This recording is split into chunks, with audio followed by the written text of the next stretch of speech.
Ever since the Ford government decided to cut in francophone services, we've been seeing a lot of people online and in the media try to defend those cuts.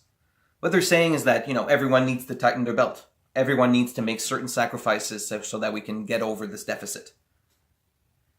So let's look at that for a second. Let's look at the numbers from the cuts to francophone services, and let's ask ourselves the question, will it really help reduce the deficit? Well, let's start with the French Services Language Commissioner. Well, when it was initially announced that he was going to be cut, all of his employees were going to be just transferred over to the ombudsman. Initially, they were going to cut the position of the commissioner itself for a saving of about $500,000. Ever since then, Caroline Mulroney and Doug Ford changed their minds. They decided that to keep the commissioner, but under the ombudsman. So are there any savings there? No, none. There is no financial reason to cut the French Services Commissioner. There's another reason, which we don't know.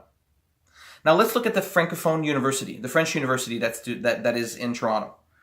Now they decided to cut that. Right now it's costing about $18 million a year in operation. They've been operational for a year now, and they're going to accept enrollments in 2020.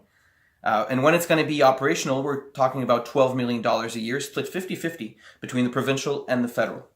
So the savings are what? About $8 million a year, which is about 50 cents per Ontarian. Now, consider the other announcements that have been made at the same time as these cuts. Most notably, the $308 million tax cut to the richest people of the province. A tax cut to the people that needed the least.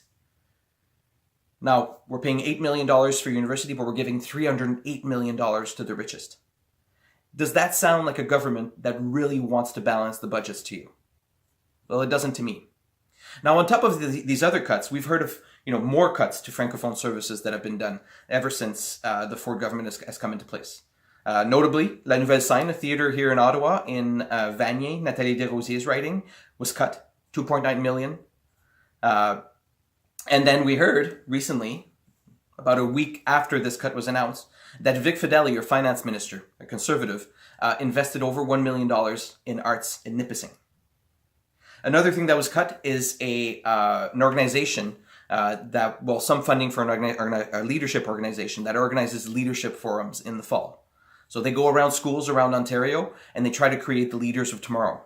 Well, they weren't able to do that this year because their funding was cut. There's a legal aid service that offers its services all around Ontario that is funded by federal and provincial governments. Well, their provincial part was cut. There's a francophone resource center for teachers to better educate our kids that has been cut. Now, in total, we're looking at about $10 million a year. Well, on a $15 billion deficit, which is what the Conservatives allege to have, $10 million is less than 1% of 1%.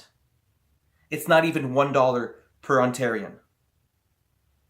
And they're giving $308 million to the richest. I don't see a government that's trying to balance the budgets here.